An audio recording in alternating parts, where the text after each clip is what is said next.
Fala galera, como é que vocês estão? Espero que estejam se cuidando daqueles que vocês amam, ficando em casa, né? Tomando todos os cuidados possíveis. Eu estou aqui novamente num local próximo à minha casa, um colégio, só eu e o outro professor a gente tem acesso, com todos os cuidados, com álcool gel, evitando ficar na rua, mas tentando trazer o melhor possível para vocês de material, beleza? Vamos falar de nova ordem mundial pós-89. A gente vem falando disso em GEO 2, né? Em GEO 1 a gente trabalha a parte de geografia física, em GEO 2 a gente trabalha essa parte de geografia humana. Acabou a Guerra Fria e aí fica a pergunta, com o fim da União Soviética, será que o socialismo acabou? Não, as experiências socialistas que ocorreram de diferentes formas, né? A gente não pode unificar a ideia que o socialismo ocorreu de uma única forma nos diferentes países que tem no planeta. Como o capitalismo também não ocorre da mesma forma nos Estados Unidos e aqui no Brasil, na Europa, na África, ele vai ocorrer de diferentes formas e moldes em todo o planeta. Né? Um sistema ele se adapta àquele meio. E o sistema socialista ele também vai se adaptar àquele meio. Então, que países que ainda prosperam e progridem com o sistema socialista até hoje? A China, Cuba, o Vietnã e a Coreia do Norte, beleza?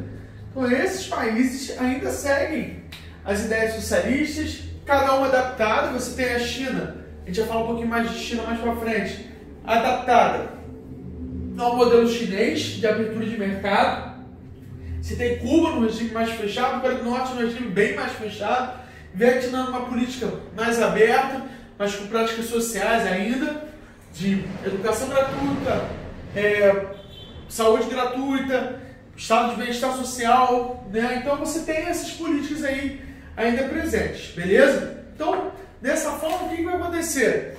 Ainda existe o socialismo socialismo presente aí no pós-Guerra Fria.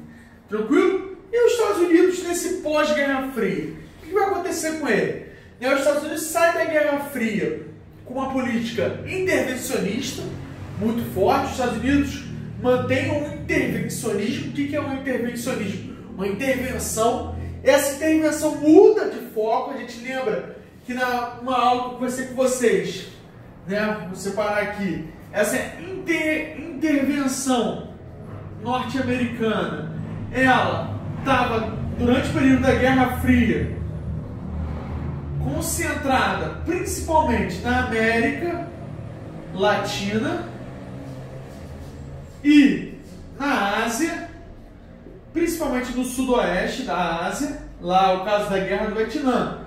Beleza? Então, durante o período da Guerra Fria, ali, principalmente nos anos 60, 70 e 80, você tem essa intervenção dos Estados Unidos. Tá? Então, essa intervenção na América Latina e na Ásia, principalmente no Sudeste Asiático. Com o passar do tempo, né, com o fim da Guerra Fria, nos anos 90 e 2000, os Estados Unidos muda o seu foco de intervenção. E o seu foco de intervenção passa a ser o quê? O Oriente Médio. E qual é o objetivo dessa intervenção no Oriente Médio? Principalmente petróleo e novas áreas de influência. Os Estados Unidos ele busca novas áreas de comércio. Comércio para ele inserir os seus produtos, inserir o seu modo de vida. Beleza? A gente viu isso aí no nono ano, modo de vida americano, consumismo e tudo mais.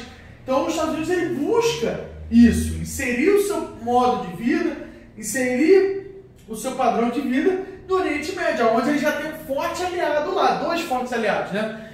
A Arábia Saudita e Israel. Então, os Estados Unidos buscam inserir isso aqui e busca matéria-prima para a sua indústria, né? A indústria americana necessita de petróleo. E o petróleo que os Estados Unidos produzem ele não supra a necessidade dessa indústria. E aí vai acontecer de formas novas de intervenção. Mas essa intervenção ela ocorre ali no período do Bush pai, presidente, Bush pai, né? O Bush pai governa os Estados Unidos ali no final dos anos 80, início dos anos 90, depois entra o período do presidente Clinton, né? Bill Clinton, e depois vem Bush filho, né? Então o que vai acontecer? Os Estados Unidos, ele vai praticar essa intervenção. A gente vai andar um pouquinho para frente, vamos falar de uma data, que é a data de 11 de setembro de 2001, que é a data do atentado das Torres Gêmeas. O que é o atentado das Torres Gêmeas? O atentado das Torres Gêmeas ocorre em 2001, né? Onde vocês não eram nascidos. Eu tinha 11 anos lá, né? E aí o atentado ocorre numa manhã, né? Eu lembro como se fosse agora. A gente estava em casa, eu estudava à tarde, se preparando para ir para a escola. E aí, daqui plantão da Globo, né? E mostra a primeira torre, já o avião batendo nela, né? A primeira torre, pum, o avião bateu. Foram 2 aviões, eles foram sequestrados por terroristas. Esses terroristas jogaram esses aviões contra as Torres Gêmeas, né? O World Trade Center, que era um centro de comércio, finanças, bem no coração de Nova York, e atingiram essas torres bem no início da manhã. Aqui no Brasil já era quase a hora do almoço, lá em Nova York era no início da manhã. E aí esse atentado parou o mundo, né? O mundo vinha de guerras mundiais, de um período de tensão, que é o período de Guerra Fria, e aí você tem esse atentado às Torres Gêmeas. E aí o que vai acontecer? Para o mundo, né? O mundo volta àquela tensão novamente, de uma nova guerra, um conflito mundial, né? E dessa forma, os Estados Unidos têm que combater agora um novo inimigo, né? Antes o inimigo era o socialismo, a gente falou disso, né? Os Estados Unidos cria esse aspecto para o socialismo de inimigo. Agora, o inimigo vai ser o terrorismo. Né? Dessa forma, você tem aí o terrorismo ligado. A gente fala na geopolítica que os Estados Unidos ele cria os seus próprios monstros, né? Para vocês terem noção, em 1979, o Afeganistão ele estava sofrendo uma invasão da União Soviética. Tá? Os soviéticos queriam invadir o Afeganistão. E aí, os Estados Unidos, para não perder aquela área de influência, né? Lembrando, 79, Guerra Fria, áreas de influência, os Estados Unidos treinam um grupo armado, vende armas, vende treinamento para um grupo para proteger o Afeganistão. Que grupo é esse? O Talibã. Então os Estados Unidos treinou os terroristas do Talibã lá em 79 para impedir a invasão soviética.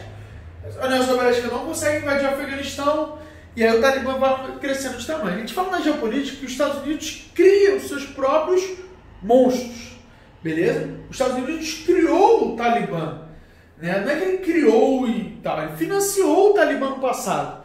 E aí o Talibã, no futuro, né? A gente não tinha como adivinhar isso, se revoltou contra essa influência americana do Oriente Médio, beleza? Essa influência norte-americana do Oriente Médio. E aí você tem o atentado às Torres Gêmeas, e o que vai acontecer? Os Estados Unidos intitula os países do eixo do mal. Né? Os Estados Unidos cria, né, novos inimigos e intitula esses países do eixo do mal. E aí começa o ataque principalmente aos países onde a Al-Qaeda, o grupo Talibã, dominam, que é o caso do Afeganistão. Beleza? Até aí é o caso do Afeganistão. E aí os Estados Unidos começam esse ataque ao Afeganistão a partir ali do final de 2001, início de 2002. Dessa forma, os Estados Unidos faz o envio de tropas para o Afeganistão. O Afeganistão é um país no centro do Oriente Médio, um país que tem um nível de vida muito baixo, expectativa de vida baixa, só que é um país que é uma rota do petróleo. Petróleo que principalmente vem do leste europeu, ele passa pelo Afeganistão. O petróleo da Síria também passa pelo Afeganistão para sair no litoral ali do Golfo Pérsico. Então, o que acontece? O Afeganistão é uma área de interferência interessante para os Estados Unidos na visão da geopolítica do petróleo. Então, os Estados Unidos vai fazer isso para quê? Para também ter controle daquela região. E aí os Estados Unidos faz sucessivos ataques ao Afeganistão, né? E aí você tem um combate que é um combate diferente. Né? Os Estados Unidos, eu sempre falo isso com meus alunos, os Estados Unidos, mesmo ele tendo uma força militar muito forte, né? Isso é provado, a gente falou disso em Guerra do Vietnã, os Estados Unidos ele nunca foi um bom combatente, né? Os Estados Unidos nunca foi um grande especialista em combate em áreas não urbanas. Né? Então, no Talibã, o combate principalmente em vilas pequenas e no meio do deserto, nas colinas. O Afeganistão, desculpa, é um país que é rodeado por colinas, né? Então você tem os esconderijos nessas colinas e tudo mais, e aí você tem o combate. Aí você cria, por exemplo, um mito, por exemplo, que é o caso do Osama Bin Laden. Você cria um inimigo, a figura desse inimigo, para mostrar que há um combate desse inimigo. Isso é muito típico dos partidos republicanos dos Estados Unidos. Né? Lembrando que os Estados Unidos tem dois grandes partidos, que é o Partido Democrático e o Partido Republicano, sendo que o Partido Republicano, que é o partido mais à direita, né? Um pensamento mais à direita, ele cria muito isso. Se você pega todos os presidentes republicanos, né, do século XX e XXI, né, o Trump agora e outros, o Bush, e Bush pai, entre outros, eles criam uma figura de um inimigo geopolítico mundial, uma figura de um inimigo na qual os Estados Unidos têm que combater, como se fosse o bom e o mal. Então se cria essa figura para se mostrar para a população que há um combate, que vale a pena arriscar essas vidas e tudo mais. E aí a gente intitula esse período da geopolítica de período da doutrina Bush. Beleza? Então é o período da doutrina Bush.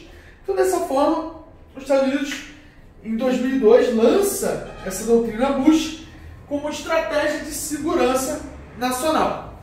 Beleza? Então, esse aqui foi a intervenção dos Estados Unidos no Afeganistão. E aí, em 2003, os Estados Unidos resolvem intervir no Iraque. Qual é a alegação dos Estados Unidos em intervir no Iraque? Que o Iraque vivia uma ditadura. Ditadura essa de Saddam Hussein. Saddam Hussein já foi um inimigo dos Estados Unidos quando ele invadiu o Kuwait, lá nos anos 80, final dos anos 80 e início dos 90, na Guerra do Golfo, beleza? Então o Saddam Hussein, um inimigo americano, ele era o ditador no Iraque durante anos, né? Além disso, o Iraque tinha armas químicas que poderiam ser utilizadas contra o povo local e os países próximos ao Iraque. Lembrando que quem está próximo do Iraque, por exemplo, é a Arábia Saudita e o Kuwait, que são aliados americanos. Você tem Israel ali próximo também. Beleza? E aí os Estados Unidos alegam armas químicas. Só que a gente tem que entender que o Iraque é um dos maiores reservas de petróleo do mundo. Então o fato do Iraque ter uma das maiores reservas de petróleo do mundo, isso vai atrair os Estados Unidos, vai chamar os Estados Unidos para lá. Então os Estados Unidos usa essa alegação, mas a gente entende que o objetivo dele era isso aqui. Então ele usa a alegação de armas químicas, que era uma ditadura, que ele ia trazer a democracia de volta ao Iraque, mas a gente sabe que o interesse americano era nas reservas de petróleo do Iraque. E aí o que vai acontecer, Cadu? Vai acontecer o seguinte, meu camarada, os Estados Unidos vai forçar a barra, e aí o Conselho de Segurança da ONU vai entrar em ação. O que é o Conselho de Segurança da ONU? O Conselho de Segurança da ONU ele é formado pelos 7 países mais poderosos do planeta, mais a Rússia. Então, os 8 países mais poderosos do planeta, mais um grupo de países que é sorteado, que muda, né, no período de anos.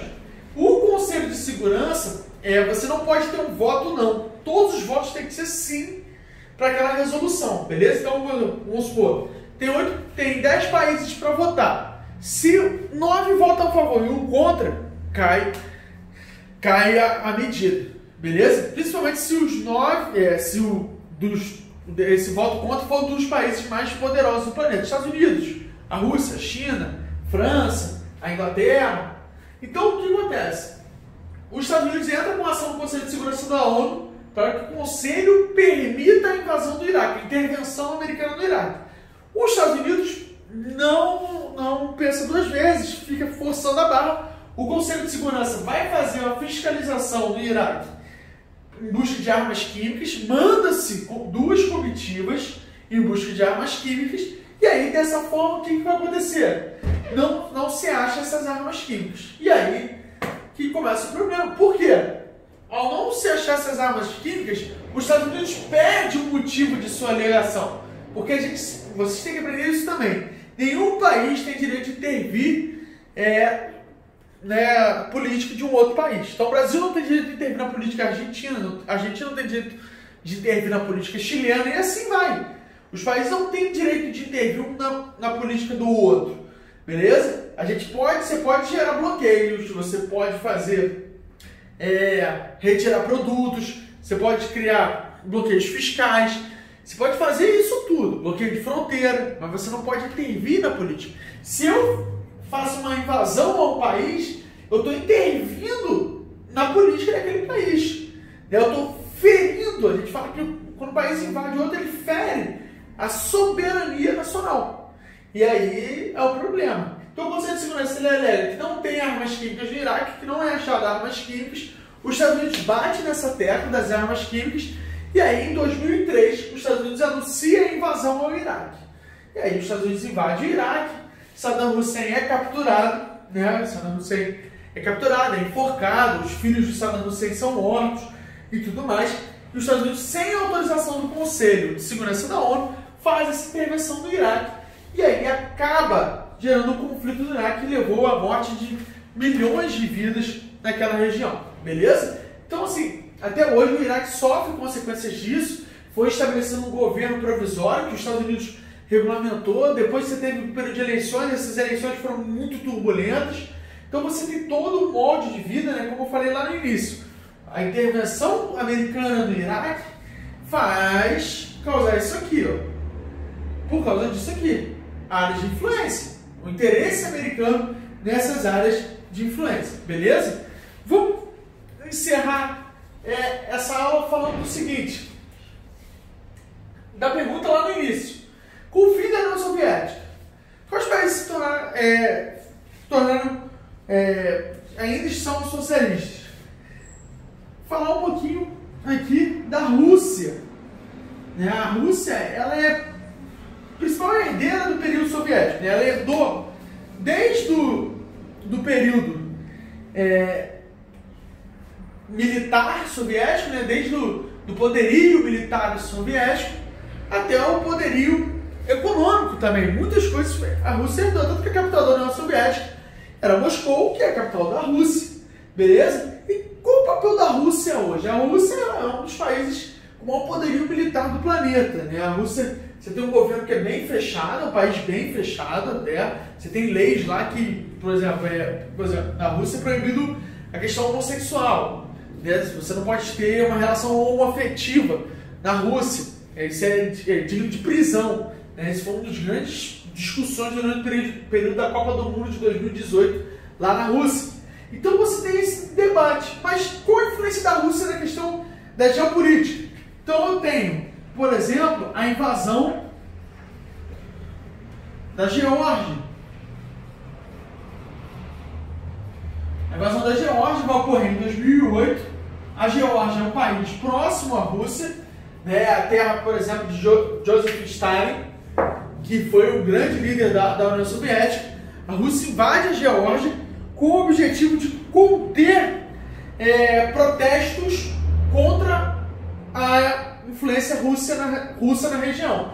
Você tem a invasão da Geórgia ali e também a questão do petróleo na região. A Rússia queria discutir a questão do petróleo na região, influenciar a questão geopolítica do petróleo na região, e a Geórgia buscava uma autonomia. Aí você tem a invasão da Rússia na região. E você também vai ter a invasão da Crimeia, né? A Crimeia, pessoal, vai ser uma região que fica na Ucrânia, né, no Mar Negro. E aí, em 2011, a Rússia invade a Crimeia. A Crimeia é ali no mapa, se você procurar no mapa da Ucrânia, é uma região do Mar Negro que tem portos russos, bases militares russos naquela região. E é uma região muito importante na questão do petróleo e do gás.